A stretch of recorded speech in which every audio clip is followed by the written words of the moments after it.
Well. Hello. Hello, Hello. everyone. Hello from the other side. How y'all doing? Welcome in. Welcome in. Shannon and I are about to get into something very exciting. Black folks, religion, and horror. That is the hmm conversation. hmm What does that even mean, really, Shannon? That's the question. What does I Black mean, folks, horror, and religion mean? well, it's October, first of all. So Yes. that means, Halloween. That means demons. And that means Yep. Christian people being like, no. The answer Facts. is no. But at the Big same facts. time, it also used to mean lots of scary movies coming out and, Mm-hmm. participating in them. And, even from that, the trends of now dressing up like those scary things for Right. Halloween, or some people just do it at random times of the year. Now, it doesn't even have to be Halloween time. And so I think that there is space to talk about the dynamics between the three. I agree. And I think that there's something very fascinating about October, especially as we enter into the fall, we enter into the colder weather. There's a lot of opportunity here to be scared, especially as we enter into November and election season and all the things that are coming. So there's lots of things preying on our fears and our insecurities. But before we get into that, of course, Shannon, we have to do intros. We have to Yes, introduce we do. ourselves. We do. And later, I hope I remember this. I hope I remember to bring up, because you bringing up November just put it on my mind. There's also Mhm. something about the way Black people make horror, is that we have to have it grounded in such reality, which is not scary, right? But actually scary because it's our real lives, right? And so Right. I'm just wanting to suspend my Fear disbelief. as a premise, as Yeah, it were. can you just give me a monster instead of giving me real life? Because I'm living that. You know what I Right. mean? Literally, I don't need more monsters from real life. Exactly. I don't need it. But anyway, hey guys, I'm Shannan E. Johnson with the Professional Pen. Oh, you're so cute. I'm Tiffany Byrd Harrison, and I'm from Redemption in Media. And this is a conversation that we're having here on YouTube because me and Shannon like to talk about film, and Yeah, we like to talk about life, and we like to commentate on it all, don't we, Shannon? absolutely. And that's what we're going to do today. So we're going to take y'all through, being the professional pen and script consultant. I'm always going to come from the point of view of, okay, let's talk about the story, what was happening in the story, why it worked or didn't work. And in this particular case, we're going to be talking about horror from that point of view. And then Mhm. Tiffany, her big thing is being able to come in from the psychological, societal, Yes. emotional, Yes. mental space of all of the things that we ingest from the media. So we felt like putting these two things together would be great for our audiences. Yeah, you actually explained that super well, Shannon. We didn't Hey, even practice. That no, was we so didn't. good. It's like you do this professionally or something. I love it. But actually, to Shannon's point, we do have a couple of things when it comes to the discussion. And something that me and Shannon are definitely experimenting with as we collaborate across platforms is how do we have these discussions in a way that's thoughtful, that's thought provoking, that encourages discourse? Because it doesn't make sense if we just get up here and talk at y'all. So we Right. have a couple of housekeeping rules, right? First housekeeping rule, please keep it civil in the comments. We love hearing your perspectives, even your hot takes, but just make sure that you're treating your fellow commenters with respect and treating us with respect because we absolutely love doing this and we want to make sure that we can involve you. The second thing we'll say is definitely talk back to us. Okay. We are not afraid of a little pushback, a little Right. conversation, a little disagreement. So feel free to share your perspective and feel free to let us know what you think. We will definitely be doing a Q&A during this time. So you absolutely can ask questions. You will absolutely can say what you feel, and we'll go ahead and star those for the end of the time. And then finally, of course, this is YouTube, y'all. This is social media. Please show love, like, comment, subscribe. Both me and Shannon's channels are down in the description box below. So you absolutely should heart this and share this conversation. If it's getting real good and you're like, I know Yes. somebody that needs to hear this, Yes. share it with them because that is how Absolutely. we let the YouTube algorithm know that they like the content. Then we can do more of this. We could do Right. even more conversations for the coming months. Right. So we're excited to get into it. Okay, Shannon, enough filler. Let me turn it over to you to tell us what are horror films. What are they? So actually, before we get into it, I want to remind the people that this is our second time getting together, because the first time we got together talking about Tyler Perry and highbrow Negroes. And our conversation lasted like what, 2.5 hours. Oh my gosh, it was so long because people were ready. They were ready to People talk. were ready and they were in the comments and they were participating. Now, we're not saying that we're going to talk to y'all that long this time. Right. Nobody wants to do that. Right. However, if you participate, it gets good. You know, it gets good when it's more than just Tiffany and me in the room. So if you were here for that, drop in the comments and let us know that you're an uppity Negro. It's so true. Right, or maybe you're not. Let us know that you were here for that conversation. But yes, like my first question, kind of to the audience, right, to everybody who's here, is: do you even find scary movies scary anymore? Like growing up, I've always been into scary movies, so even though I understood they were scary and I felt the same tension and I felt the jump scares and all that kind of stuff, it was a good feeling for me, right? I didn't go home thinking I was going to have nightmares or anything like that. Like I wasn't afraid. I thought Freddy Krueger was hilarious. Thought he was so funny. And the only thing that got me this much was Child's Play with Chucky. And that's just because I had a lot of dolls and stuffed animals and stuff like that. So I remember I watched it at home. So I'm the youngest of everybody, and the closest person in age to me was 6 years older. So I was watching all kinds of stuff I wasn't supposed to be watching because they were watching it, right? And so I remember going back to my room that night and opening the door like, because all of my stuffed animals and bears and everything sat on my bed. Right. So I walked in like, what y'all got going on? Right? Yeah. But generally speaking, I feel like there used to be some actual moments, like in The Ring, when this chick comes out of the screen. I was out of college already, but I was working at my university. And we screened the Ring in an auditorium, like a huge space on a big screen. And when that chick started coming out of the TV, Tiffany, people were running out of the theater. No, ma'am. Like, I don't feel like we get that anymore. I feel like things have either gone all the way to gore, where you're like covering your eyes because you don't even want to see it, right? It's disgusting. Or we do a lot of spoofs now, which I'm not mad at, but it's not scary. Right. Or we get so hung up in trying to do cool stuff. I almost said a cuss word, and I don't even really cuss like that, but I get upset.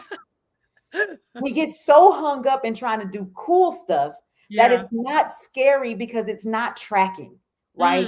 And so one of my biggest critiques of all of this, the so-called scary movies that I've seen over the last however many years, is they don't have any rules that are set up to help us with that tension and with those jump scares. Instead, they're taking every single mechanism they've ever seen in any movie about horror and putting it all in one. But that's not what makes it scary. What makes it scary is knowing the rule of the monster, so that when that monster comes in, you know they about to die. You know what I'm saying? Like, so for example, with Candyman, if I walk into any place and say Candyman 2 times, everybody in that joint is like this. Right. Don't say that again.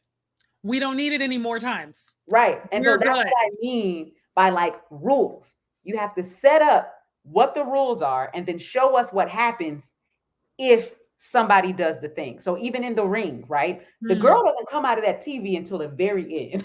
So we don't even know like what happens on the end, but we know if you watch this tape, you die. That's what we know. That's the rule. Which means anytime somebody picks up the tape, we're like, don't watch it.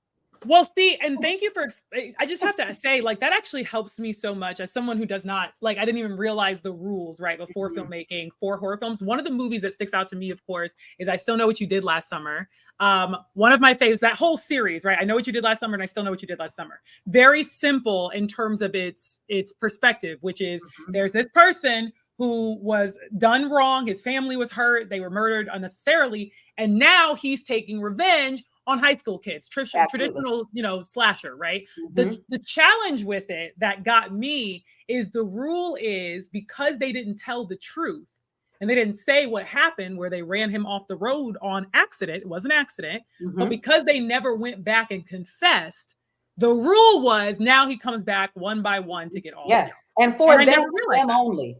Like somebody else might get it because you happen to be around. Right. But the rule is I'm not just out here randomly killing people.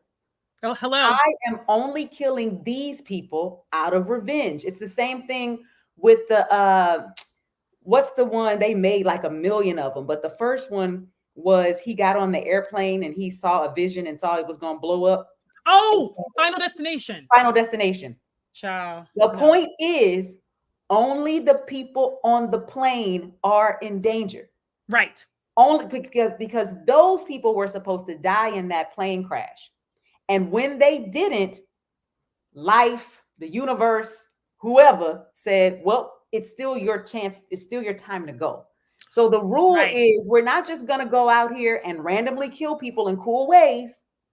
We're only going after the people who were on the plane. Those are the rules, which means we as an audience aren't sitting there going, oh man, anybody can get it. When is it going to happen? How's it going to happen? We're only looking at our people going, yo, it's you next. No, that's so true. I love that. Also, TG, just want to shout you out. Thank you for the super chat here. He says, hello, Shannon, the Care Bear is here. We love it. Yes, no, I'm glad that you said that. And it's like you said, it creates, I like this way that it builds on storytelling. And you can tell me more about this because I'm very curious now that you've like opened this up. The idea that they're creating not just the characters that we're focusing on, but horror also creates the world or the perspective that we're focusing on. So for example, there are films that I saw as a child where you almost created an empathy for the person who was going around losing their mind and like killing folk. And I think that's very interesting. That's also missing. Now, mind you, I don't watch horror movies anymore. We're going to get into that. Yeah. But we're going to get into it. But that said, it's interesting. I remember the movies that I used to watch. There was almost like they were trying to build an empathy for the villain. Yeah. And for the person. Because they are people too. And there are films that intentionally want you to look at that figure as just a bad monster. You know what I'm saying? But then there are films who try to give you more impact. And these are not horror films, but I'm going to compare the two. It's like watching the Joker in Michael Keaton's Batman versus watching Heath Ledger's Joker or Joaquin Phoenix's Joker. Right?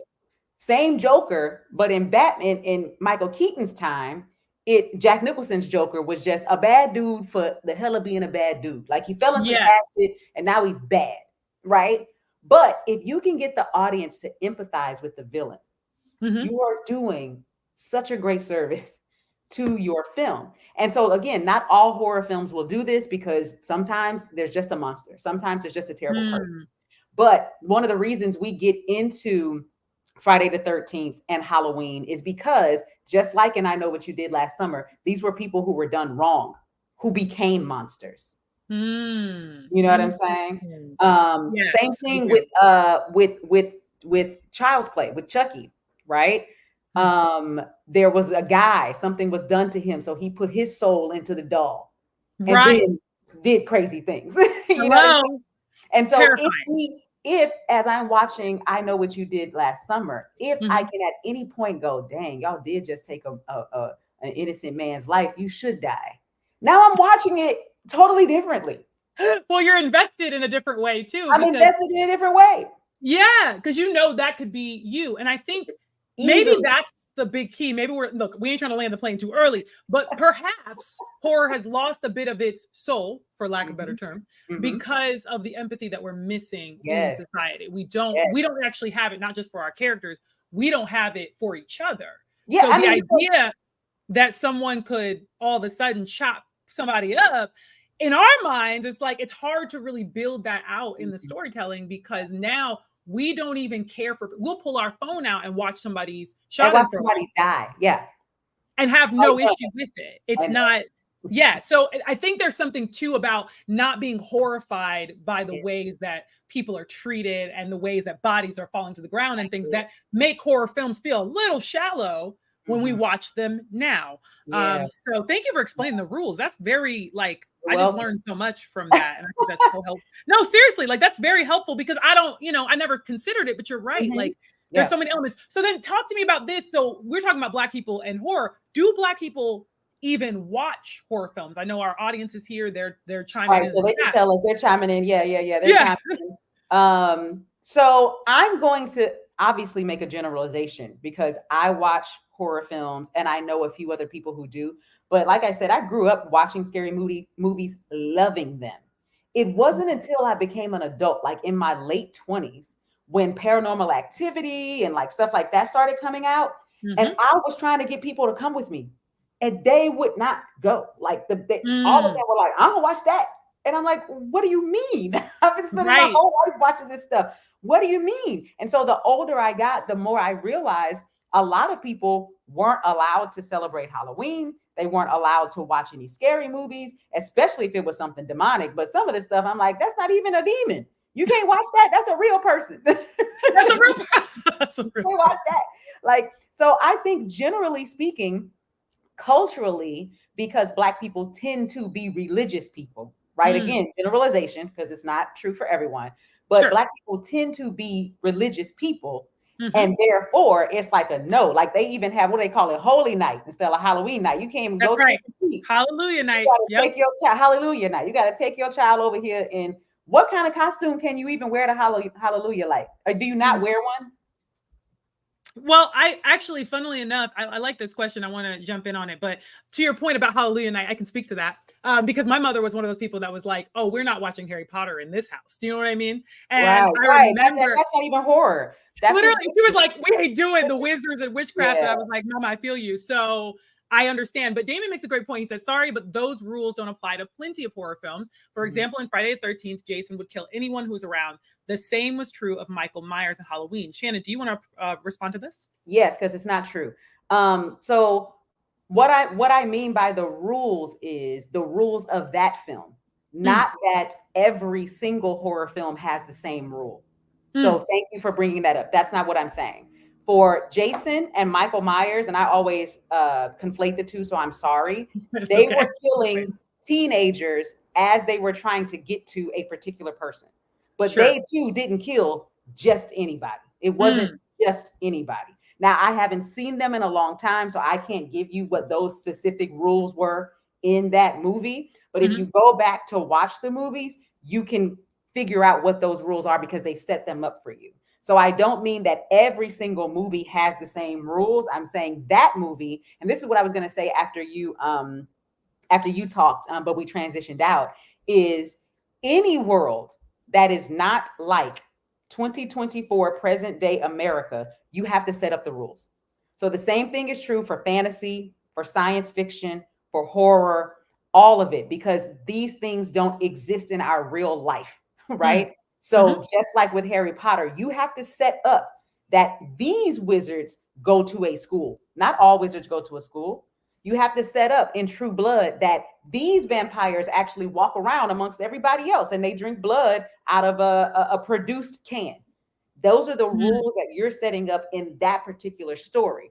Anywhere else, we knew for vampires that they didn't interact with people. They only came out at night and blah blah blah blah blah. In mhm. Twilight, they teach us that the reason vampires don't go into the sun is not because they'll die, but because their skin is made of diamonds, and then it tells everybody that they're a vampire. But those are the rules that are set up in that story. Yeah, thank you for that distinction. And I think as I learn more about how these rules play out in all kinds of genres, because as you Mhm. said, there is a rule. The idea being, and this is something that I saw even on TikTok, the idea being that if life and movies are a simulation as it is, and they end up having boundaries to that world, you have to set up those boundaries for your Absolutely. audience. Now, Shannon's obviously a writer, so she understands that these are things that she has to teach her students about how to write an effective screenplay. For me, I'm really coming at it from not only consumer space, but as an actor, right? So I'm Mhm. looking at how are the characters depicting this, are they doing it realistically, right? Because acting is just is behaving real under imaginary circumstances. So the Mhm. idea being that I really want to see, do you convince me that there's actual danger and actual fear?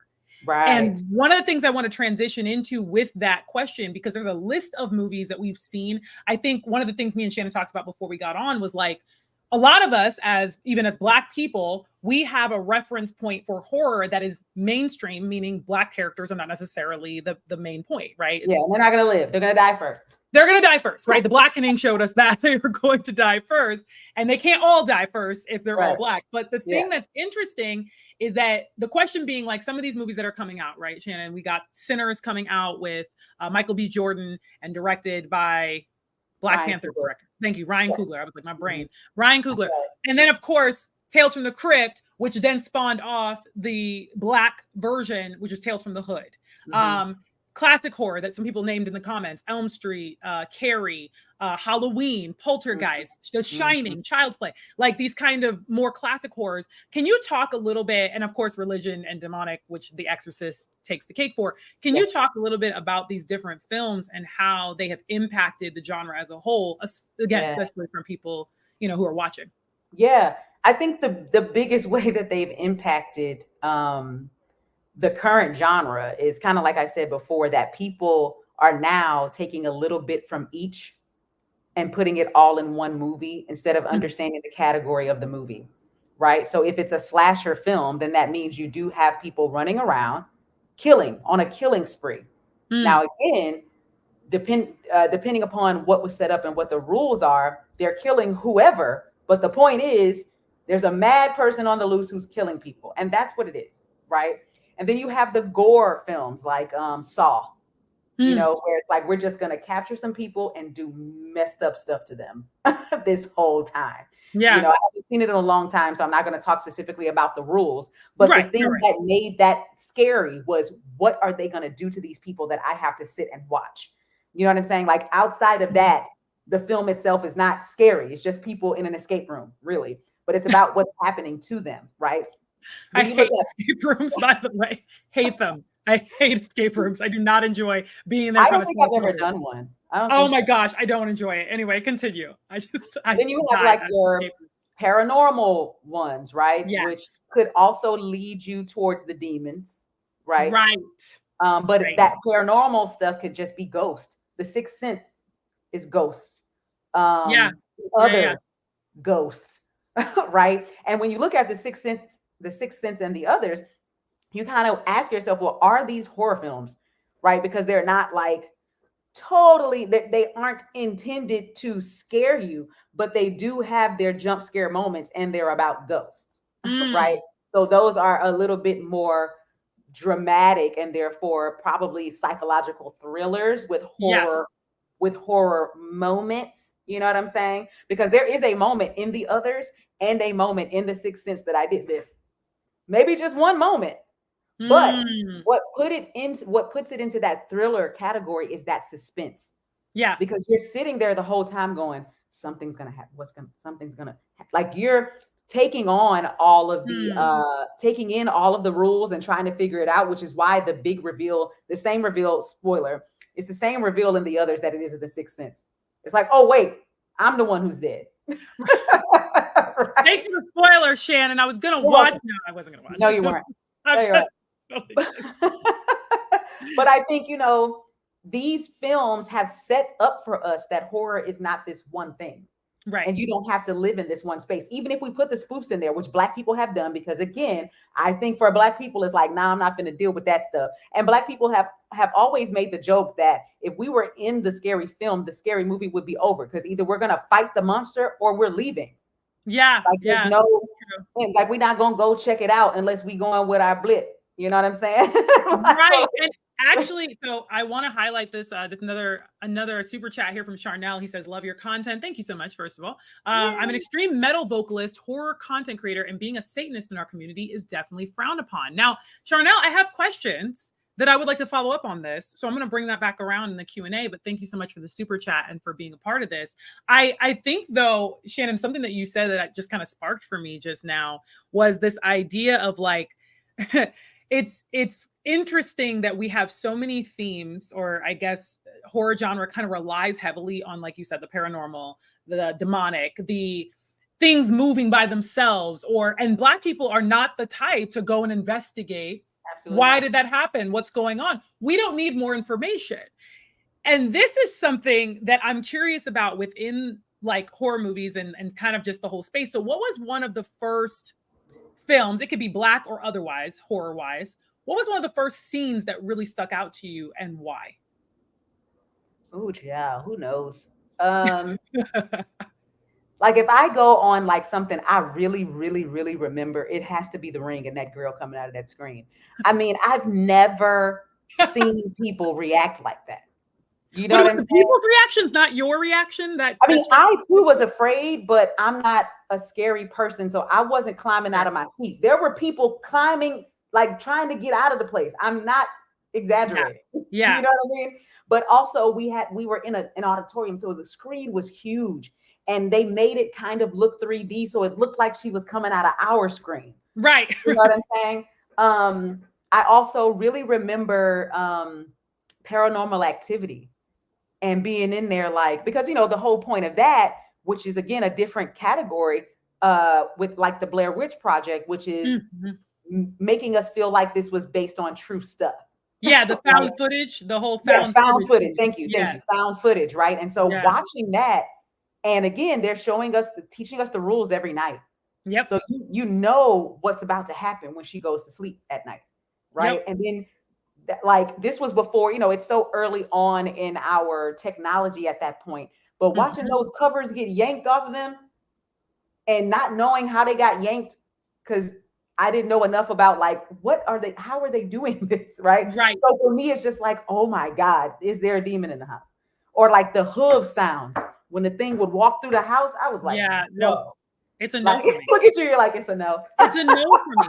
I think sound does more for me than imagery, if I'm honest. Like the audio design, the sound design, mess me up. I'm good. And the thing is, it's funny because like to your point, I have two as well. One, I know for a fact terrified me was Tales from the Hood. I had seen Tales from the Crypt. Laughing at Tales from the Hood. I saw Tales from the Crypt and I was like, yo, these like the old dude that's like a skeleton, terrifying, right? But Tales from the Hood messed me up in a different, that was probably the first time that I realized that reality was terrifying, especially for Black youth. Because if you haven't seen Tales from the Hood, I'm not gonna spoil it, but like basically it is really these stories, these vignettes for these three young Black boys that find themselves in a funeral home with the caretaker, and he's telling them this stories, the legendary Clarence Thomas. And so it scared me as a kid. That was the first one. The second one that messed me all the way up, and I think my grandma had something to do with this, God rest her soul, but she was like so into this, right? Was definitely the original Carrie. And the reason that was scary was not even because of like all of that, but Carrie terrified me because she was so calm and placid looking. Like seeing this Carrie is the same thing as the fire starter, or is that a different? That's the same. That's basically what she does. That's her. So the prom, she gets invited, and they did it to make fun of her, and then she lit everybody up. I mean, that is the definition of mess around and find out. Like, I ain't mad, Carrie. I ain't mad. Carrie really was giving, like, I feel like Carrie was like, this is not what you do to someone. And again, that empathy was built because we knew her home life was a mess. So I think I always connected to the scary films. I'm gonna be honest, Hellraiser and all those, they didn't do nothing to me. I wasn't scared of them. It was the ones where I was like, that could be any of us. Be real. That's that could be me. That's why I thought like Jason and Michael Myers. I mean, eventually one or both of them was dead because it's been 20 years and you still walking around. You're not real. But I felt like they were more scary to me than Freddy Krueger because I knew Freddy Krueger wasn't real. But these men walking around in real life, slashing people, those people are real. Those people are real. Speaking of real, and I think I said this before, and so I think it's a great time to bring it back. Sure. It bothers me that when Black people decide that they're going to make a horror film, that they then make it based on reality, so grounded in reality that it's like, dang, I don't get any escapism, right? So like you told me to go watch The Angry Black Girl and Her Monster. I'm sorry. I didn't make it through. FYI. The Angry Black Girl and Her Monster. You didn't make it through? You didn't make it through. Because it really started off in a grounded place, right? It did. It's really a drama that's just about, you know, a girl who lives in, I assume it's the projects. There's a lot of gun violence. There's drug use. And so for me, I was like, do Black people not live in the suburbs? Like, couldn't these people be dying from cancer or something? Like, why they got to be dying from killing each other? Shannon, in its defense, because you're 100% right. That's why I told you to watch it, because I was like, Shannon gonna be mad. This ain't no scary movie.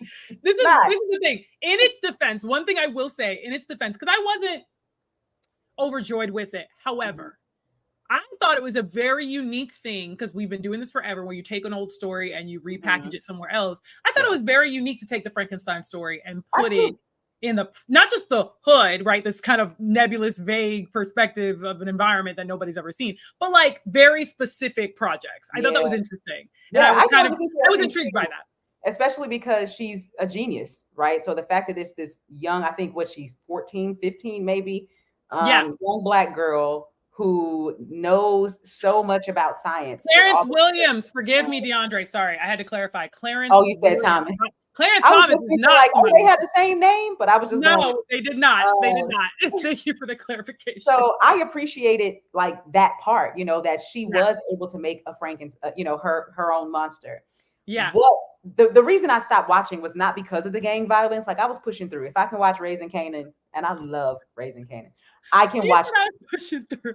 Right. So I decided I'm push through. But same thing I said at the top, the rules.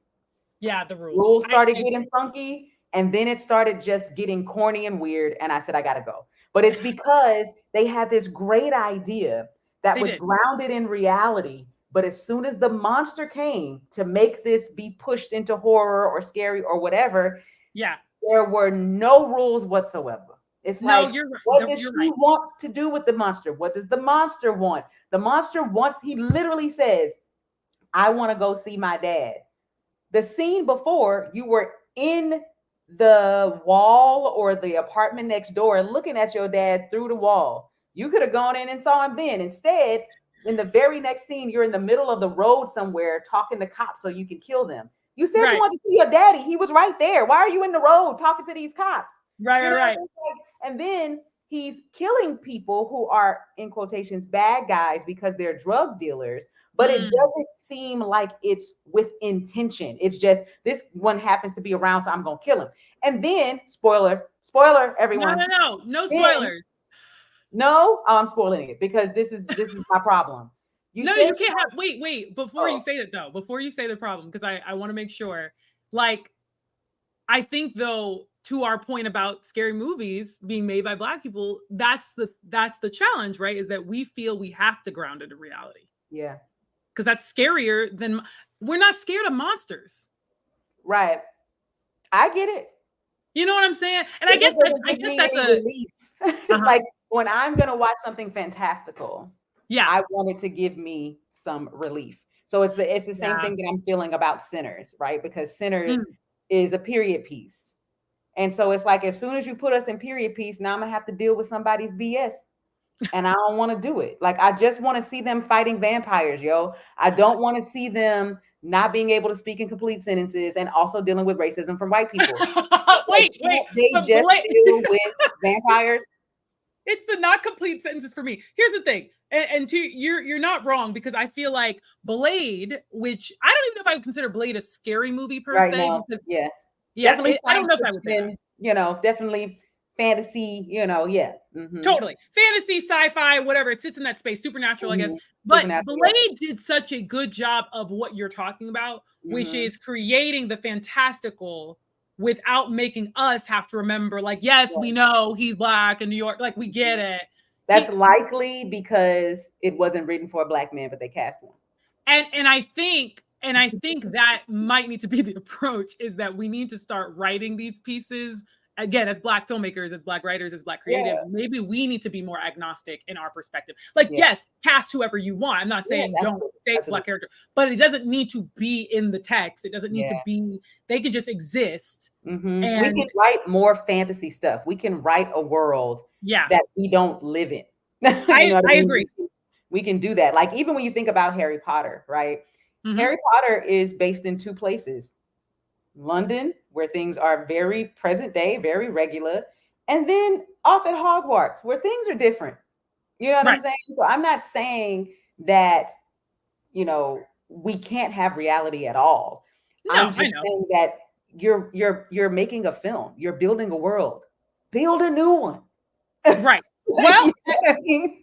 yeah, no, I do. I think you articulated that very well, because kind of to ground the conversation in this theme of reality versus the fantasy, does bringing religion into horror movies make them scarier, or does it make it less scary for audiences, do you think? I think it makes I what it does is proves the Christians right. And I'm a Christian, so I don't mean that in a negative way. I just mean, Sure. as soon as you put this demon in here and this pastor and this cross, the people are not watching this. You know Mm, what I mean? Like, mm, they're not gonna watch it. And the crazy thing is, as a Christian, though I understand because there is good, there has to be evil. I don't really prescribe to the whole demon thing. You know what I'm saying? oh, So for interesting. me, it might as well be made up. So it's less scary to me. You know Hmm. what I mean? When the person needs to be exercised and now they Hmm. doing all of this and just Right. just please. It becomes a lot, and it becomes a lot for me as a Christian when it's just like, sure, I believe that if you just call on his name, miracles happen. Hey. Amen. Howsoever, people call on his name and bad things still happen. So don't put me in True. this film, Deliverance, and have these demons the whole time. And then all she had to do was say Jesus, and now the movie is over. Get out of here. Stop. Well, and so that is a great all of what you just said, I completely agree with. And I do think the reason I we've been so intrigued, like me and Shannon have been talking about this, before we got live or anything. We've been talking Yeah. about this for a while.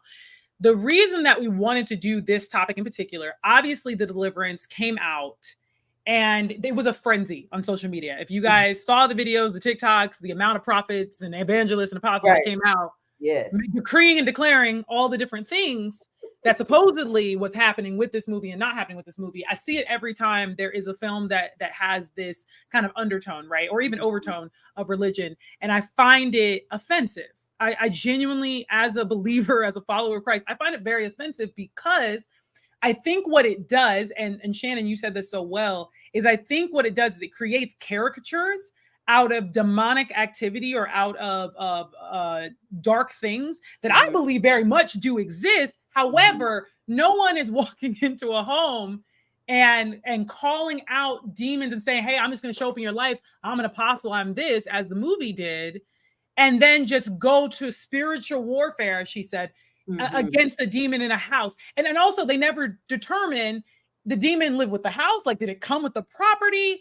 Did it come But with does the it want the child little or the boy or mother? no? Because he got the little boy. So go away. Like, why are you still here That, 2 hours and later? You had the there's a little lot of boy for a confusion, minute and then. I believe that's very intentional. I think it's very intentional to make a lack of clarity. So let me take an example of, like, The Exorcist, for example, right? The Exorcist very much spent in the Catholic perspective, the Catholic POV, where you have a priest who is like struggling with his own faith, he's wrestling, and he comes in and somebody asks for his help, and they say, this young girl, she's a child, she is possessed, she's doing all kinds of paranormal things, and he goes over to see for himself because he don't even believe anymore, and he's having this crisis of faith. So Deliverance is essentially taking the Exorcist playbook and saying, how can we reimagine this for a Black audience? Except it doesn't reimagine it at all, because we start off with the film with Tasha Smith's character as the pastor preaching about Lazarus being raised from the dead. Very traditional. Thank you, Lee. You taught me that you did not That read the didn't Bible have at all. anything to do with anything in the movie.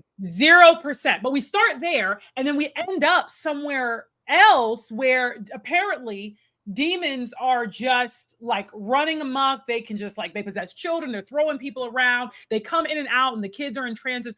And I just find it so incredulous, not because of the demon activity, but because y'all aren't even taking this seriously. And that I can tell by the way you're writing it. The reason The Exorcist is terrifying is because you can tell whoever wrote it experienced or read or understood something about the Hades realm.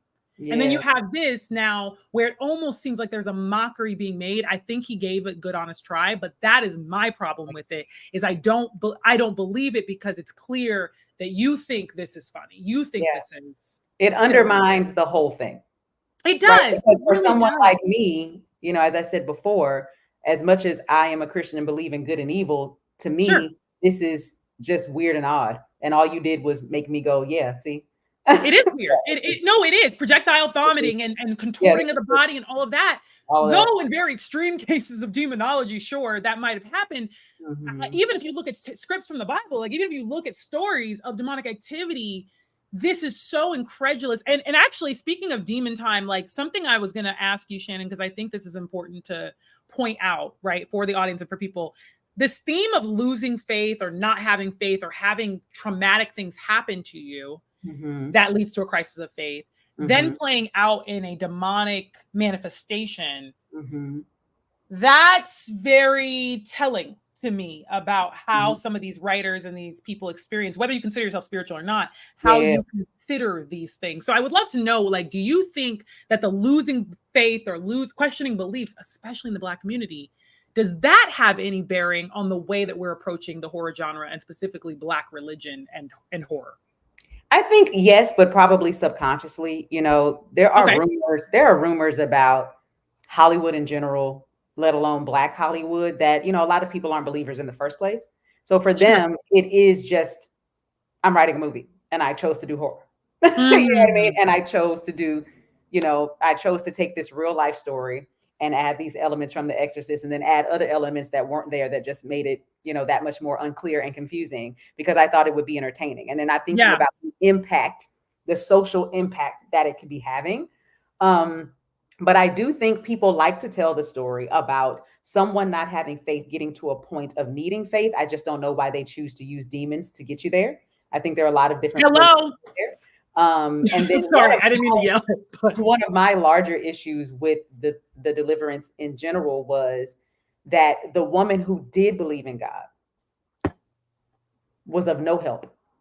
0%. Zero. You made her.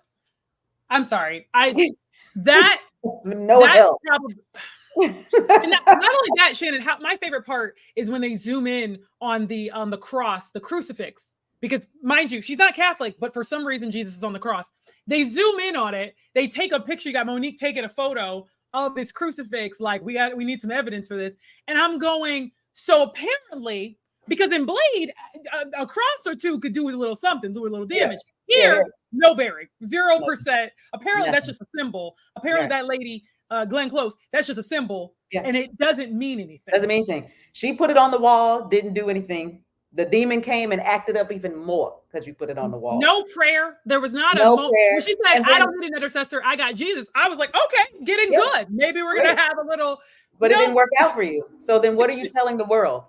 Right. But then, which is, again, my issue, the woman who didn't believe, she just say Jesus' name once and that doesn't make any. So now it's magic words. You might as well have said abracadabra, and that would have apparently have worked. And again, because Anjanae Ellis's character was supposed to be our expert character, and she failed at this thing twice.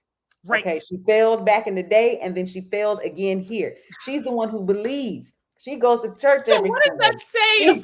What does that say? Then Glenn Close's character had already found Jesus. That's why she was giving her life. Can I just say, I am very disappointed with how they treated my girl Glenn Close. I love Anjanae. I do not appreciate what they did to my girl here. How dare you? Have you seen The Wife? It is stunning. Glenn Close, amazing. Sorry, as an actor, as a movie, The Wife. Have you seen the movie The Wife? Yeah, I think so. Yeah. I believe that's Glenn Close. It's phenomenal. Yeah. Glenn was looking a mess, honey. she was wearing that wig, wasn't she? Baby. I said, okay, Glenn. So Glenn said, look. Glenn said, I'm leaning all the way in. Let me have a little fun. She said, I'm gonna put these legs out. I'm gonna kiss this young Black man. And that also did me in for a hot second. Was that Makai. Wait, who? Not Makai. I'm sorry. That was Omar Epps. And Omar. not y'all paying That's not Omar Makai. Epps to come in here and give us one line. I was so lost. I was like, so Omar's like into, mature, seasoned women. Like, I was just so confused on that. I didn't know what the point of it was. It was I was all like, confusing. Well, he told us he did it because those women are the fabric of the Black community. That's what he said. I'm sorry, who said that? Lee Daniels. He said that Glenn Close's caricature archetype was the backbone, the fabric. It's of based Black. on every Black person knows a white woman like this. They are the fabric of the Black community. It's a He tweet. didn't say that. I posted it. He did. He said it. He wrote it out of his mouth. He tweeted it. So confused. I am okay. And we're all like, I'm gonna take your word for it, but like, we're all like, bruh, just say you wanted to put a white woman in the film. You didn't have to add that sauce. Yeah, it didn't have to be that. Have to add the sauce. Because at the end of the day, do white women like that exist? Absolutely, they do. Sure. Nobody's mad and saying that they don't exist. But for you to say that they're the fabric, and the reason that this conversation came up is because it's supposed to be based on a true story. But the grandmother in the true story is a Black woman. So you took the Black woman out and put the white woman in because you said you wanted to tell a story about a biracial person, and that the mama, the caricature that she is the fabric. And you want me to watch more? You want me to watch more horror? Seeing that, because that right, and actually, like, this is a good question. It's a good transition into a question that I have, Shannan, for you, which is, I want to know, with Black churches being portrayed as both, well, in recent years, they've been portrayed as sources of really terror in a lot of films, not just horror, just films in general. But in the past, they'd be considered places of sanctuary, places where people can get help, where they can get support. And in this movie specifically, but also in others, there's just this sense that you cannot trust the church, the institution, the people of the church, you name it, you cannot trust them. They are deadly, or they're dangerous. Mm-hmm. What do you think of that duality of like sanctuary and source of terror? Yeah. I'm actually going to come from the point of view of why people write about it, right? Because I don't want to negate anyone's experience. And I know several people dealing with church hurt. And church hurt hurts deep. And so then, to your point, churches used to be a place of sanctuary, used to be the place where we could go, especially during, civil rights and times when we weren't even really seen as people, right? This was a place that you could go for refuge. But because so many people are having these negative experiences growing up in the church, then they also then see the church as the church itself, the building, not the person who hurt them, the building as the negative place. So then now it is a symbol of terror for them. Now, again, I'm not going to negate any of their experiences. I just wonder about the social responsibility of sharing it in this way. You know what I'm saying? Because again, as filmmakers, we are, as people in the media, period, you know what I mean? We are setting the standard for what life is, right? It's like life imitating art, art imitating life, circle, circle, circle, circle, circle. Yep. And though some of this stuff is like, yeah, we got to talk about it. And we should be talking about it. You know what I'm saying? So I'm not saying we shouldn't talk about it and everybody should just think church is great, because that's just not everyone's experience. But I think we do a little harm socially that impacts generations to come when we start to change the symbolization. You know what I'm saying? Because of what the people did, we changed the building itself into this negative connotation. That's good. Yeah. I completely agree. And I think media and storytellers, visual storytellers, filmmakers, creatives, there is a lot of responsibility that a lot of us don't even realize we have. Like, we have a lot of power. Yeah. And so media, if you guys understand, media is a short of medium, right? It's a way of communicating and conveying information. It's a way of communicating a point of view. And it has been used to control the masses for generations, right? So the idea behind media it's not just TV or film or online. It goes way back to even how you share out information with the community. And so there's all kinds of things, whether we're talking about propaganda or the ways that government or institutions can use media. And of course, the same conversation has been said about the church, right? Whatever institution or church, whatever denomination, there's also been this thought of how do you massively control? Right. You use religion to control people. And I always like to make the distinction, especially as someone who follows Jesus and follows the scriptures. I'm very intentional to say that, like, religion is religion. It's an institution, it's an order, there's a structure to it, there's rules similar to horror, but in terms, or similar to filmmaking in general, but in terms of a relationship with the creator, relationship with God, that's a different conversation, because again, that requires an independent study.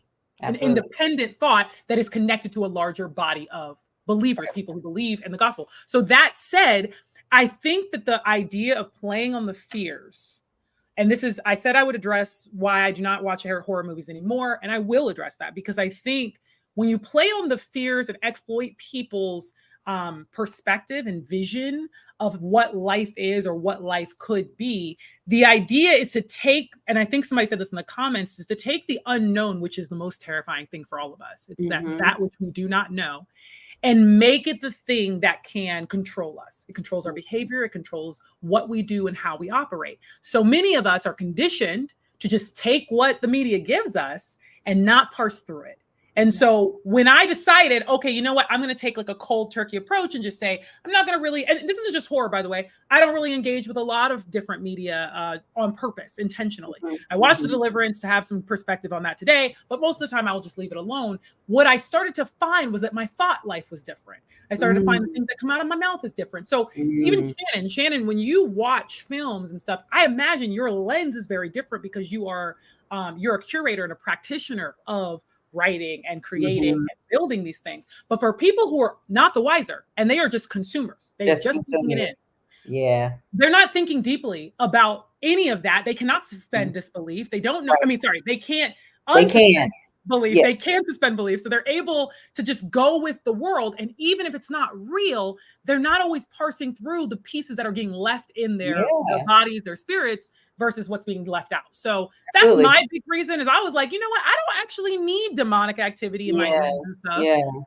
I don't need it. I know what those things are. I'm not afraid of them, but I don't necessarily need to add fuel to the fire of an already negative thought life if I'm trying to curate that to be something better. Yeah. And to your point about it being all media, this is why some people don't allow their children to listen to rap music, or, you know, won't allow them to go watch or play violent video games, because subconsciously it's doing work. Right. It's the same thing we talked about earlier. We can now, the word is, I keep losing the word, but we are so totally unaffected by death because we've been watching it. Not in movies, because we can watch it in movies, whatever we think is not real, whatever. But because of social media, like it's surreal. Like people's lives don't even matter in the way they used to, because we see so many people literally take their last breath on camera so often, you know, and sometimes it's the best thing because it's going to be helpful in the court case that it was on camera. Other times it's so you decided to film instead of help. Right. But either way, desensitized, that's the word. Either way, we're totally desensitized. And that didn't happen because we said, I'm going to watch this so I can become desensitized. It just happens. So the same thing is true with whatever you're ingesting, whatever you're taking in, whatever you're listening to, it becomes a part of you. I was saying to somebody the other day, you would think that because I'm a writer and I've been an actor and all these other things, that I would be able to suspend my disbelief. I am so bad at that. I am bad at it. I just cannot suspend my disbelief half the time. You know what I'm saying? So I can only imagine for people who have no problem with just going, that they told me that's how it goes. So that's how it goes. Right. And my mind is going, nah, it doesn't go like that though, you know? But and I think this actually speaks to a problem of, you know, not having a healthy skepticism, or what we would call critical analysis, somebody that knows how to critically analyze the things that are being put in front of them. So to your point about watching or not watching, I think it's less that should you watch or not watch? That's none of my business, right? You have to decide for yourself. But I do think it's a question of, do you know how to like discern the Yes. themes and the messaging that are coming out? So to use our example of the Deliverance gave, I mean, Shannan already said, there's a lot of messages it gave about how faith is not necessarily practical. It doesn't really work. The strength of it doesn't work. The people who say that they live that life, they're just like everybody else. It gave a lot of subtle, but not so subtle hints to how that world works. And if you're just watching it, you might be like, okay, yeah, I don't agree, but like, cool, I was entertained for a couple hours. But let's say the next time you're in crisis, and you saw that scene where she went to the pastor and asked for help. And the woman said, I don't do that here and I can't help you. Well, now it's like, well, I can't go to anybody at the church to tell my problems. I can't tell anybody that believes in God to pray for me anything, because frankly, it's not going to work anyway. Prayer doesn't work. I might as well go manifest it over here or go get some crystals or do something else, because at least those people look powerful versus what we're seeing in the film. So I think the discerning piece is like, for us as consumers, if you're going to continue to watch whatever you watch, just think about it. What are you eating? Like, what are you taking in? Because it's going to feed either your fear or it's going to feed your ambition. You got to ask yourself, which one is it going to feed in terms of your growth? Yeah. And even though this conversation is not about this, it is. It is especially, no, I mean, like what I'm going to say next. Oh. It is especially important for us to be able to discern now and to teach our children how to discern, because social media gives them access to everyone's point of view about everything. And we're already dealing with a generation of people who don't know how to research. And I don't really understand that, because you have the world literally in your palm. So you can ask Jeeves, Siri, Google any questions, and you don't ask anything. You don't ask anything. You can ask anything and you don't, right? So we already have a generation of people who don't research. They don't seek for information for themselves. But that same generation is taking in other people's points of view and other people's messages all day, every day. Like right now, even when you think about dating, a lot of people have their thoughts about dating because of what they're hearing other people say, not because of what they've experienced themselves. The same thing is true with what's happening with the election, right? Like so many people are just, well, some random person on TikTok said it, so it must be true. You know what I'm saying? And so there has to be discernment in everything, because you're ingesting it. And because I know how to discern, I spend a lot of time reminding myself, Shannan, this is some random person who just picked up a camera who's probably just trying to get views. Like, chill out. You know what I mean? Yeah. Like, you don't have to take it as law just because somebody take it as law. You know? But they're convincing. And we got it honestly, right? The ancestry, if we go all the way back to the beginning, it said that there was a snake talking. Yeah, and nobody thought different. Nobody was like, this doesn't make snakes even talk. Like, this don't even make a lot of sense. It doesn't make too much sense, but I think we should eat it. Right, we should eat it. And not only that, what I like about that analogy, even like I joke about that, but it's like so real. The analogy of you have research in the palm of your hands, you could learn anything you want to, you could study anything you wanted to. The idea is they were in a garden with a plethora of so food. Much food. They could have had food every hour. He said, that's my dream. My dream is to eat all the time. They could have literally gone anywhere else and done anything else. And the choice that was made was to take what was given to them. And I think the point in that is so important to me, especially around like horror films, October, Halloween, all of the things, is that we just take in, and I'm not even saying this is actually applicable to what me and Shannan are saying as well, right? You can't just take what we're saying.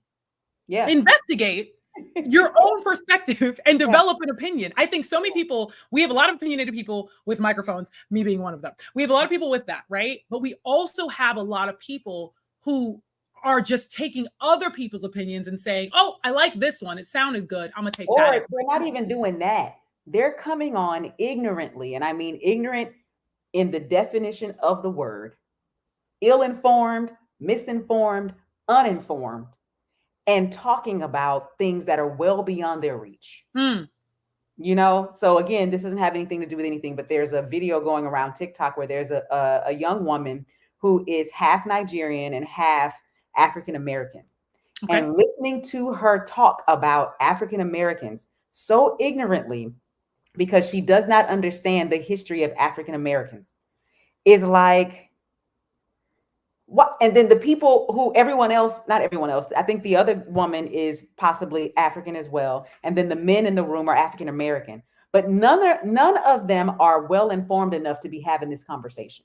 Right. But they're all on the microphone and they're all doing a disservice to not only Africans, but African Americans, because they're all, that you're not up to par, baby. Like, Yeah. stop having this conversation. Like, Yeah. you're doing damage here. And there's nobody in here to speak facts. And then again, nobody pulled up their phone and just said African slave trade, because her whole thing was African Americans don't know themselves, but Jamaicans do, because Jamaicans are from the Caribbean. So you don't She didn't realize there was a boat stop the away. ship stopped at other You didn't places. realize there was multiple ports. Right. So just like those people are Jamaican, I'm American. So you don't, that didn't, nobody realize. pulled up a phone.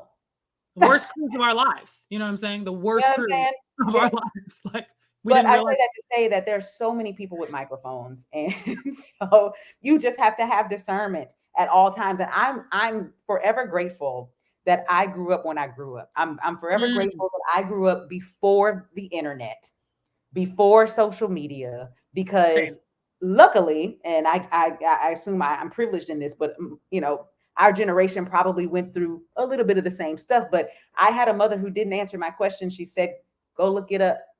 And for us, looking it up was the Encyclopedia Britannica, right? It was the Dewey Decimal System. Yeah. And then she would say, go find the answer, come back, and we'll talk about it. So she taught me how to go find answers myself, not only because they weren't just readily available at my palm, but because she knew if she always gave me all the answers, I wouldn't learn how to critically think. And so I can't imagine, especially because we all want to cut corners. Like, I was an overachiever as a teenager, right? But I mean, if I can cut a corner, I'm gonna cut it.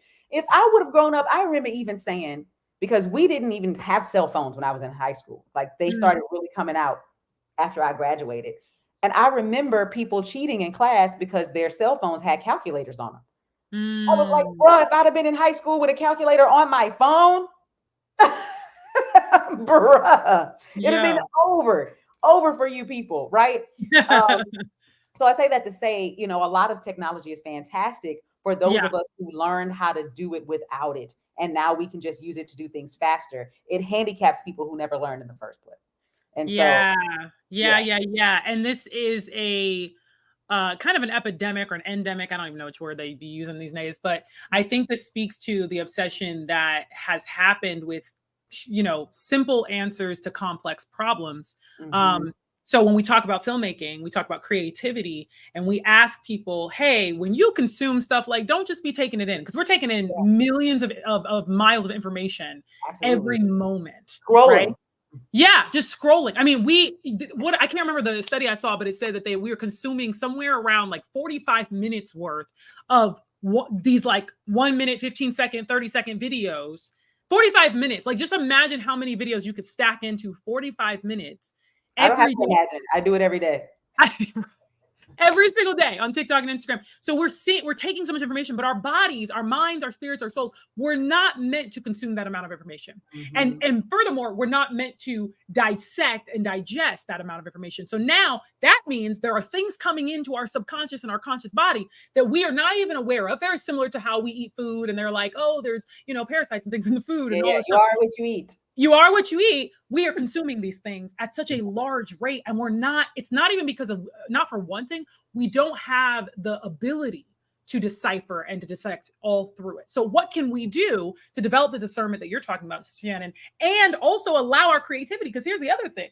If you are a creative, an artist, or somebody that's listening to us, or someone who has a desire to be creative or artistic, the things that come out of your life is very much what you're putting in. Or in your art, I should say. So for example, back in the day, I remember learning this in art history. I'm gonna get real nerdy real quick. Back in art history class, when I was in college, I remember them saying that the reason we have so much religious art is because back in that time, people were forced or considered to be truly divinely inspired if they fasted, if they prayed, if they were out on the streets starving for their art. Literally the term starving artist coming from this idea of fasting before before you ever put any paint to the canvas, because no one wanted to purchase art that was not inspired by a supernatural, spiritual experience. Now, whether this experience was forced, faked, or fond for the artistic profit, we can't say I wasn't there. But the idea was people would brag about having fasted for 20 and 30 and 40 days like Jesus, so that they could create a Michelangelo or what have you, and people would purchase for top dollar. And I think the idea was, if you empty yourself out for the art, right, literally with food, if you empty yourself out, then what comes in is going to be pure, it's going to be divine, and it's going to be special. Now we have a people and an artist and a creative where we are getting so much stuff put into us, both voluntarily and involuntarily, and we can't decipher it all. And so when Hollywood is saying, well, what do the people want? What do Black people want? What do white people want? What do they want in their films? What do they want in their movies? They're giving us what they see us consume. Yeah.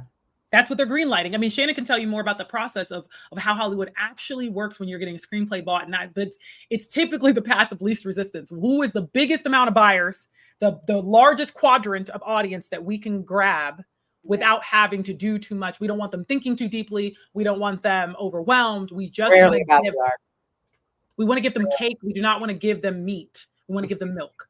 Yeah. If we're doing that, get them hyped up on candy. Because if we keep them hyped up on candy, they're never going to think deeply about what they're actually eating. I mean, they won't ever think about their health is failing and they're lethargic and they're tired. And the same goes for the media consumption. So if you are creative or an artist, or even if you're not, frankly, what you take in is going to come out in your work. So if you're taking in a lot of foolishness or a lot of perspectives that, frankly, you don't even know if you agree with because you can't decipher them all, you got to start to detox. There's got to be a place where you say, maybe I need to detach from certain things because it's not helping me to really put out what I want. Yeah. Yeah. Whoa. You know what? This is why y'all come to hang out with us, because it gets deep over here. It gets deep. Like we're having a good time and whatnot. We talk about horror films and stuff, but it gets deep over here. Oh my God. I think the people hang with us. They hang. They do. If you have any questions, I think we can kind of roll into. Oh, great. Yes. One in the comment section. Yes. If you have questions or thoughts that you want us to expound upon, I would love for you guys to drop that in the chat. We're going to go ahead and open it up and have some questions. And again, like the conversation, yes, about horror, about filmmaking, about Black people as a genre. I know you guys are probably like, well, you never talked about Get Out. You didn't talk about Jordan Peele. You didn't talk about like all Lovecraft Country and all these things. I think the reason, just to like highlight that, and while you guys drop some questions, is to say, like, we all know, if we Black or otherwise, listen, my white cousins that are here too, we all understand the impact that a Jordan Peele has had on the genre, that, an Ava DuVernay, and that she explores even more themes. And now with Ryan Coogler coming out with Sinners, like we know these impacts are great. But one thing that me and Shannan talk about a lot is like the reality. I mean, Shannan, you said like, sometimes I just want to escape. I ain't trying to have no horror film where it's grounded. And usually I'm not, because like I said, I can't suspend my disbelief. If I'm watching something I'm critiquing, it's already have a hard enough time escaping. Right. But when I'm watching, these horror films, I'm like, dang, did it have to be about poverty? Dang, did it have to be about gangs? Right, about racism. I know. Racism, man. And the thing about Jordan Peele is he was able to do it in even though it's a psychological thriller, I think fun way. You know what I'm saying? Like, we were afraid because it was real life. Yeah. But it was also funny to us. And there was a whole bunch of moments where the Black people in the theater were doing this to each other. Yeah. You know what I mean? So it was an experience in that way.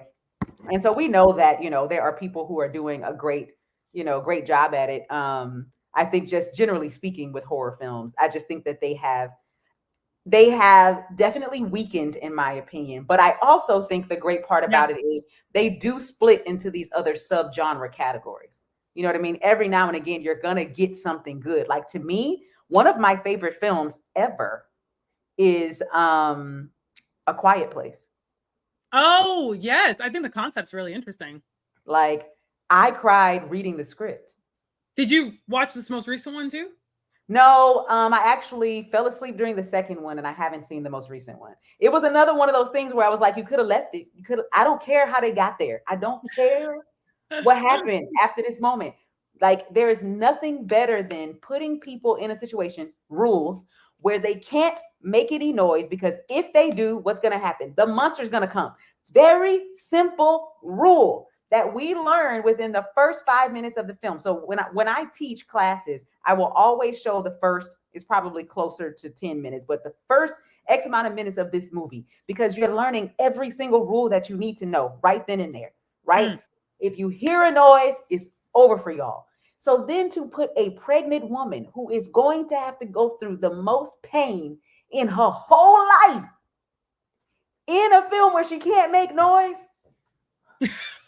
to put, so that's the other thing. If you understand the rules, then you know how to give us tension. You Yep. put something in there that's impossible to happen with these rules. You put a deaf person in a film where people can't make noise.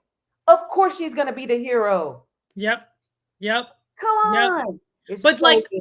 raising the stakes of a thing. And I will say, like, maybe I don't do horror, but psychological thriller, I very much am invested in. And I feel like, to your point about rules of a world, I think that anytime you do a psychological thriller, it can't know it's a psychological thriller.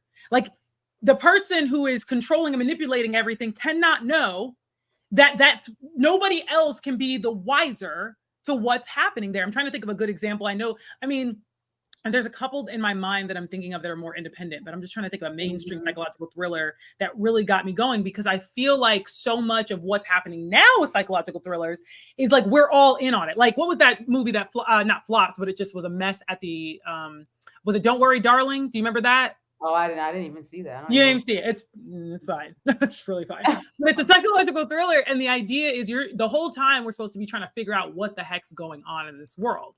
And I felt like it was like trying so hard to make sure we knew. For example, there were all kinds of zoom ins and pan ins on eggs cracking on a bowl, which is a very uneasy look, right? Whenever you take a camera and zoom in on a single object that's breaking, glass breaking, eggs breaking, any type of like tension in that way, it's like, ooh, what's gonna happen? And I'm like, sometimes the director is just in their bag, but it's the wrong bag. It's like, yo, we're supposed to be, just in a nice little bag from Aldo, and you in here tipping in with your Louis Vuitton, and it's like, literally. Yo. Like, I felt like that when I was watching The Angry Black Girl and Her Monster. Even though I thought the cinematography was beautiful, there would be moments where it's like, and I'm going to show you this, and then I'm going to show you it again.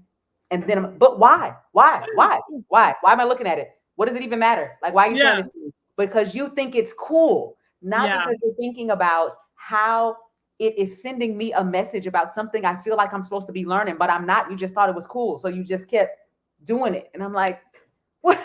Nah, you're right. You know what? Okay, I'll give Gone Girl a bang here. Gone Girl was a good psychological thriller in terms of how they built that tension, and the rules were very well established from outset. So yeah, that I'll go with that one.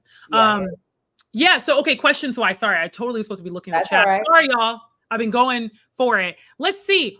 Are there any questions? I like how no questions, just statements. Love that. Look, love that. What kind of computer do y'all have? Role playing with idiots. I'm just going to tell you because I just thought that was such a random question to ask. But I have a MacBook Pro as well as a Mac Mini. So that's my system. I have a MacBook Pro. That's my personal / my work computer for personal stuff. And then for my job, I have an HP. And going back and forth between them is killing me because I'm always pushing the wrong buttons because they, work differently. Yeah, agreed. I like this thought. Aleko says more films that show all kinds of Blackness in connection to Black Americans. It's an untapped vine that holds a lot of weight. I also think we're in a period where there are a crap ton of Black. Hold on. I can't see the rest of it. What does it say? It just says crap ton of Black. Oh, Aleko finished. Crap ton of Black art. Yet there is a lot that is about the same old ghettos and hoods. There needs to be a shift from more avant-garde with Black faces. We need to have our own surrealist movement like the Italians. Ooh, that's a very interesting thought. I agree. The Italian surrealist movement, I've looked into like some of the Italian film. You ever notice Italian filmmakers are always making a movie about some raw exploitative thing, but they do it in a really elegant way. And that's actually, I would never would think that Black people should do that as well, but that's actually kind of interesting. Yeah. I agree though. We have a lot of history and a lot, not even history. Like we could do, I want to see Black aliens. Is that too much to ask? It's not. But I think, going back to what we said before, this is where we would have to suspend our disbelief. I think Black people kind of did it to themselves. I mean, would we be in a movie about aliens? Like, how did we get with them? Because as soon as somebody said it was aliens, we're not like about to go hang out with them. Like, how did we get here? You know? So it's like, even when I think of like, I think there could be a Black version of A Quiet Place, because that happens to them, right? Like, and if it just so would have happened in Jackson, Mississippi, you know what I'm saying? Around a ton of Black folks, it would be the same movie. It would be the same exact movie. You know what I'm saying? Because we're only watching this one family. We're not watching them have to engage with other people, because obviously there's racism everywhere, but definitely in the South. But we're only watching this one family go through this journey. You know what I mean? So you just put Black people in that situation, and now you don't have to worry about race and this and that, blah, you know. But, you know, it's the dichotomy. It's the thing that's so unfair. You know, the amount of mental gymnastics Black people, or people of color, period, have to go through when deciding to create art, because our existence in the world is so dynamic and complicated. And sometimes it feels inauthentic to just leave all of that out. Yeah. And I think inauthenticity is like the killer of a movie really making sense for people enjoying it, because the whole idea of a movie is we have to believe what's going on. If we see bad acting or bad lighting or whatever, it takes us right out. And so that's why I can't get into I can't get into like Bridgerton and any of those films. We did a version on Hallmark of Jane Eyre's Sense and Sensibility. Like I can't suspend my disbelief. I don't understand why we would want to be a part of that time period. Well, like the question of sensitivity comes back up, because it's like we as in you and I being in artistry, industry, all of those places, it does desensitize you to just being like impressed by any old thing, right? You start to be like, no, you have to come harder than that, because you did not move me. I don't know why I would want so badly to be a part of a time that people didn't want me in. So it's just weird to me. Like when I watch Bridgerton, it's just Shannon over there watching the Bridgerton folks, the slander against the Bridgerton folks. She's like, why do y'all want to wear why do you want to put on this all white / gray wig with these tendrils? Why do you want to do that? Oh my gosh. But for some people, because for them it's fantasy. It's this romance fantasy. But for me, that goes back to not being able to suspend my disbelief. It's not fantasy. It was actually real. You know, it's not a fantasy. It happened, and you wouldn't have been allowed to the party, and you don't get to kiss the white prince. You don't get to wear the white wig. Like, you don't get to do that. Like, why are you so into it? Why are you like this? Listen, I just want to make it clear that the show does not hold the same views as the writer here.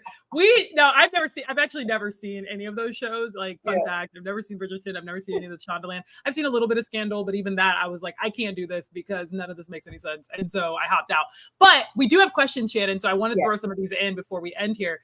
So some of these are thoughts, some of these are questions. The first one is, here we go. I'm not sure if you mentioned it as I came in a little late. What are your thoughts on Beloved, especially the novel, if you read it, as it differs from the film? This is a good question. Yeah, it was so long for me that I don't really have any thoughts. Like, I can barely remember it. I remember the film not being good. I remember it being like bad. Like, even back then, before the internet was really out, like, people were dogging that. Really? So that was with Oprah, right? She starred in the film. Yeah, it was an Oprah Winfrey film, and people were dogging it. I read the book. I don't remember enough about it to be able to like actually have an opinion on it. And I also, if you guys can see, a lot of my answers are I don't remember. I don't even remember if I read the book. I think I did, but I don't remember. It was Toni Morrison. I know very clearly that I read Beloved, and I read The Bluest Eye. Yeah, I read that too. I But think I I might have think I read Beloved. I think I read Beloved, and that might have been the other reason why I was looking at the film, like, but yeah. I just don't remember. I'm sorry, Justice, that we can't give you a more Yeah, I'm satisfying answer. I sorry. also read the book, but I have not seen the movie, so I can't even like judge them against each other. I mean, the book was very interesting and terrifying when I read it, but yeah, I will say this: I don't remember the movie being scary. Oh, it wasn't scary. Well, it wasn't really. The book is, obviously it's like is it scary? It's more trauma than fear. Yeah, maybe scary is not the right word. Like it's supernatural, right? Because she's having these memories and these flashbacks. But yeah, that's a good question actually. So DeAndre says, "What are your thoughts on making a horror film with a slavery narrative?" DeAndre, I'm gonna be honest with you. Have you you've been around these parts too long? You got too exhausted. It's not, DeAndre, I'm not mad at your question. I think it's a genuine question in earnest. I don't want to see none of that. It's already horror. It's already horrifying what has happened. And I don't want to see it.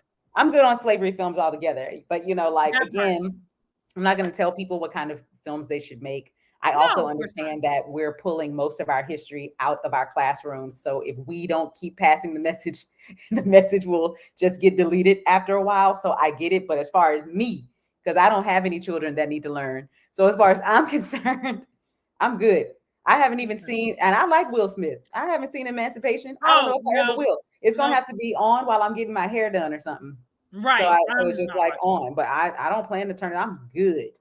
I remember seeing well, it's funny, so I don't really watch slavery narratives anymore. I don't really watch Black trauma films too much anymore. And I hate to call it that as a genre because it's not a genre, but if somebody, I'll vet a film before I go see it. So if somebody's like, oh yeah, there's some scenes of whipping, I'm good.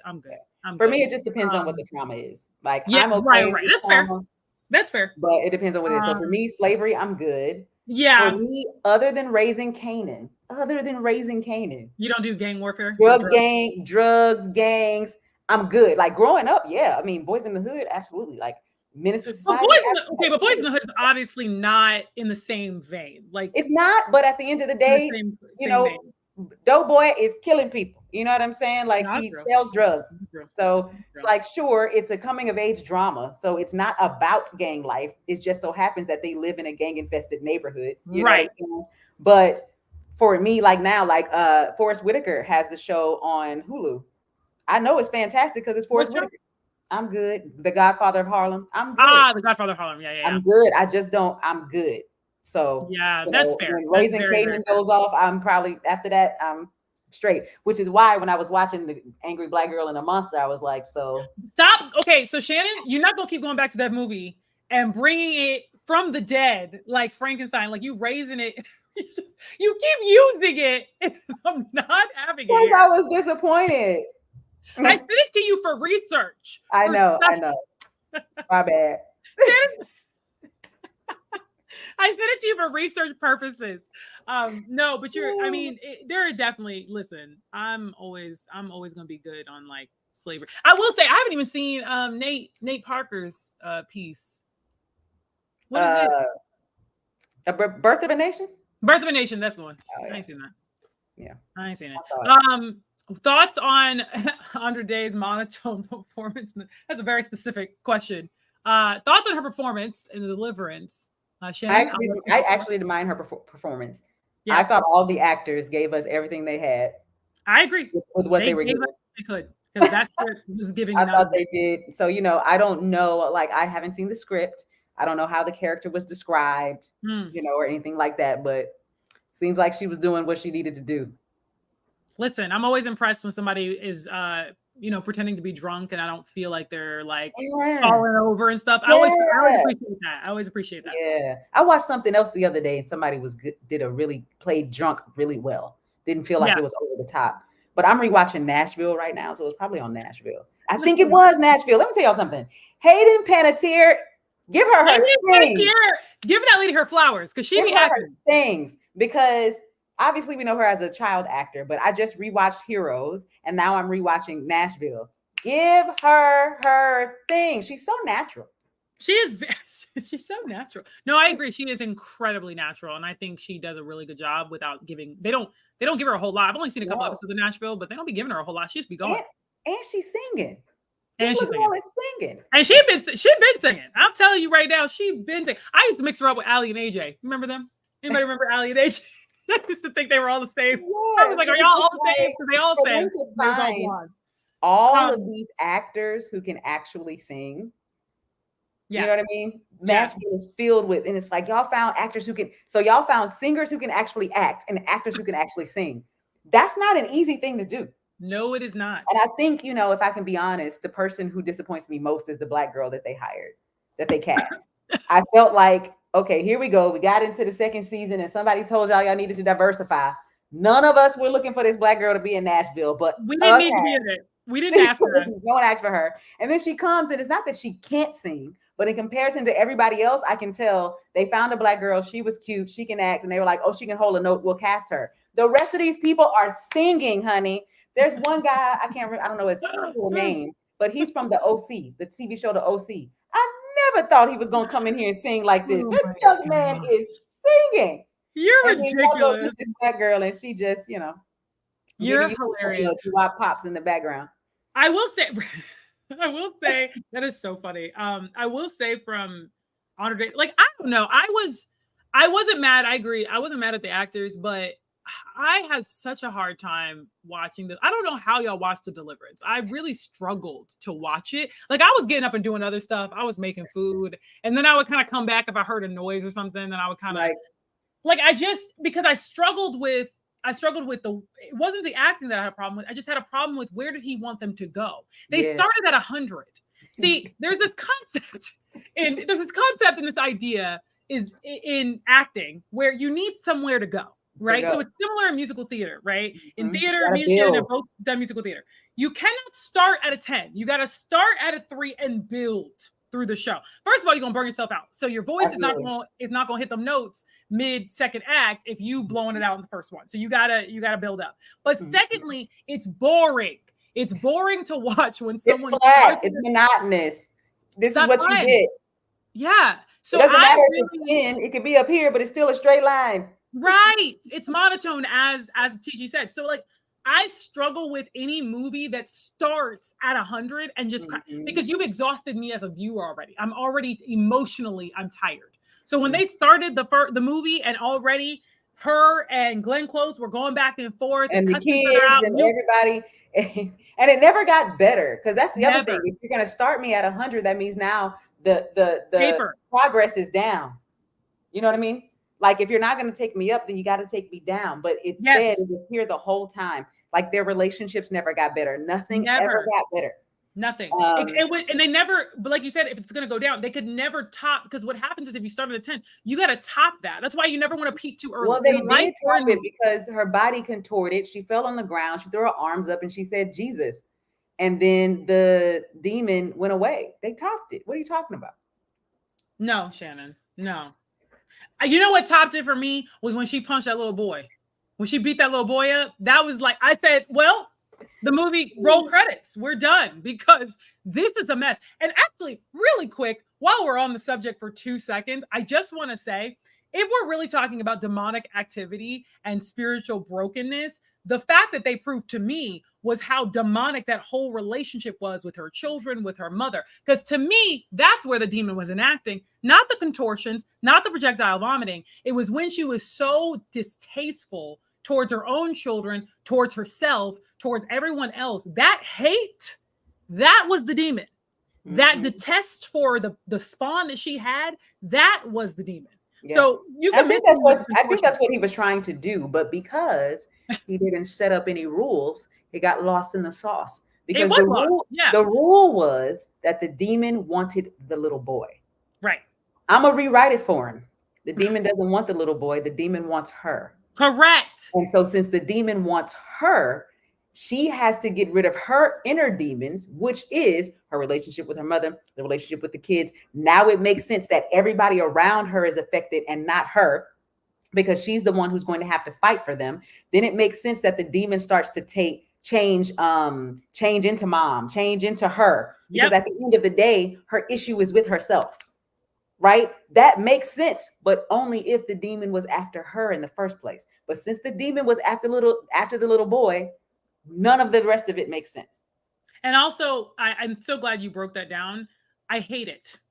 I hate the literalness of that. Oh, the demon is not in the house, it's in herself. Come on. Like, And then really? they threw the demon into a hole at the end, but that's the same hole it came out of. So how you know it's not gonna come back?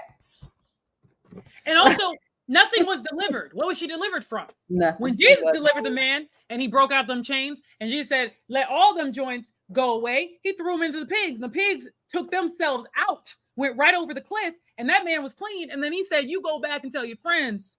Don't tell nobody what happened here, right? Don't go back to where you live. He was like, I want to follow you. He was like, nope. Go back to where you came from. And of course, the man ran his mouth. Everybody knew, oh, Jesus was the one that got rid of the demons. Okay, that's the story. That's what happened when somebody actually saved and delivers you. You no longer have those manifestations. He just went back into the hole in the house. Yeah, just went back. So she still got her inner demon. So she still needs therapy, is what we're. Yeah. The same hole, which means it's still in the house. Like, what are we doing? What's going on? I know this could really take us to a place, but we said we weren't going to be here for 5 hours tonight. Oh, facts. Okay, so let's wrap it up. Listen, let's go to our questions. We got 2 more that I think are really great. So I'm going to go ahead and grab. First of all, thank y'all for hanging with us. I'm going to go through a couple of these more questions because I do think this is really great. What would a horror movie look like from a perspective of true faith? How would a faith-based filmmaker tackle a religious horror movie without being either sacrilegious or ingenious, I think disingenuous rather, to the genre? I'm glad you're asking that because actually my church is trying to figure that out right now. Love that. Love that. I think I told you guys last time we have a TV and film ministry and I'm on the committee and we're about to make some short films that we're going to take to some film festivals. And it kind of gives the people in the church an opportunity to learn, grow, etc. And we have a lot of people in our church who are in the industry. And that's something we're trying to figure out right now. Like, how do you do that? And I don't necessarily have the answer because I also think, you know, filmmaking, stories, etc. It's so subjective that what I consider offensive or sacrilegious, somebody else might not. Sure. You know what I mean? What I consider going too far, or, you know, like faith-based content is really about the message that you believe God is sending through your characters, right? Which doesn't necessarily mean it has to be for me. I would like to figure out how to make faith-based content that is not about someone saying God, Jesus, the Lord every 3 seconds. Like, you know, if I am meant as a vessel and people should know him because they watch me, right? Like how I carry myself is the thing that makes them go, well, how does she do it? And then I'm able to say to them because of X, Y, and Z, right? So then I feel like there's a space for that because in a lot of the faith-based content that we have, it's either very white Protestant extreme to the right, which means this is the way that you have to be a Christian. And if you are not this, then you're not a Christian, which alienates a lot of people from the content in the first place. It also is usually very corny content, right? So it alienates people. Then you have the Catholic version, which is almost always something negative, right? It's almost always something negative. The priests have done something negative. You know, the demons are there. Something negative is happening there. And then you have the, you know, Tyler Perry version, which is you're going to have the church, you're going to have the preacher hooping and hollering, you're going to have people singing and people jumping around. But for people who are outside of the Baptist faith, it's still alienating to them. Right. So if the point is to bring people to God, then how do we make something that feels more realistic and everyday for people to go, I relate to that? Because most people don't relate to speaking in tongues and falling out in the aisle. Most people don't relate to even having to go into the confessional booth and talk to some stranger about all of the terrible things you've done. You know what I'm saying? So how do we reach people where they are to your point, without being too sacrilegious or, you know, it not being about God at all? I mean, that's the question, you know? Yeah. So that you answered that beautifully. Cause like, that is literally my whole reason for having any desire to be in the filmmaking space. Listen, I'm an actor, a comedian who found myself with a camera. Like, and nobody should have let me over here because now I'm about to blow everything up.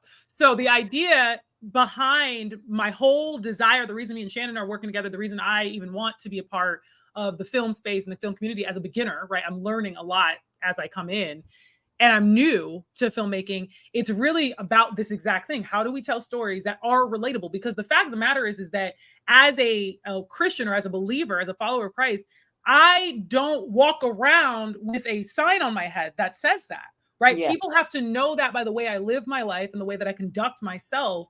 And sometimes I fail at that, right? Sometimes it's like, I didn't really look like someone who loves Jesus. And it's like, man, I got to go back and really work out my salvation, not work on, but work out my salvation to make sure that I'm actually representing the things I purport to believe. So I do feel like when it comes to filmmaking, creativity, artistry, it should come out of your life. This goes back to what you put in.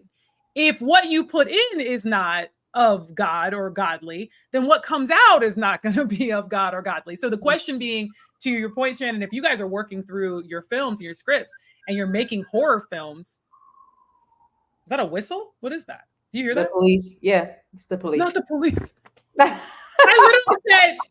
said, Jesus, like as we're talking, I'm like, I might have to lay my hands on some stuff. So I do feel like the whole idea, the whole query and quandary of trying to figure out like, how do we make this stuff? I believe you just need to prick it and it should believe the things that we believe, but it doesn't necessarily need to be a cross, a church, a pastor. In fact, I don't think that's a Christian film at all necessarily, because most of what happens in a faith life is outside of the walls of the church. Right. So most of the time you're going to experience God in places that you would not expect to experience him. You're going to experience, because he is everywhere. So you're going to experience him at home. In fact, the deliverance that should have happened should have been in the heart and in the home and in the posture, not in some, formal exercise. So I think that's a great question. And it's something that, I'd like to continue to investigate. Yeah. Amazing. I know it is getting late. I said I was going to do more questions, but I think we should end it there. First of all, Shannan. We did it. We did it. Always a pleasure to talk with you and to chime. As you guys know, one of the things that we always are wanting to do is provide this space, and we want to do this, consistently. So if you guys like this, make sure you run up those comments. Make sure you like on whichever one you're watching it on, and make sure that you subscribe to the other person's channel. Shannan, can you tell us where can people find you on the internet? Yes. So on YouTube, it's my name, Shannan E. Johnson. My name is spelled with all A's, no O's. Shannan. The middle initial is E. The E does not belong in my first name. And the last name is Johnson, spelled Johnson. And on Instagram, I'm at The Professional Pen. And the website is also theprofessionalpen.com. Oh, so cute. I love it. I'm also on YouTube. Shannan copied me because my name is also Tiffany Byrd Harrison with 3 sides on YouTube. And you can find me there. I'm mostly on YouTube. I'm not really on social medias, but maybe I'll hop over someday. But we would love to see you guys in a future stream. And of course, let us know in the comments, what stream do you want to see? Now my light's changing. Listen, we about to get up out of here because they're on a timer, I hope. Right. But we are so grateful for you guys. We will definitely see you in November for our next conversation. So make sure that you stay tuned for that. I don't remember what the next conversation is, Shannan. Do you remember? Yeah, we're going to be talking about family clapback season. Yes, Thanksgiving. Because the holidays are upon us. They're upon us. About family films. And, how it relates to, your mental health and not how the family films relate to your mental health, but doing these big family gatherings that happen when the holidays come. And, so we'll talk about all that kind of stuff. It'll be fun. I love it. It will be fun. Well, thank you guys for being here with us, and we will see you in the next one. Bye now. Bye-bye. Let me see if I can actually end the stream.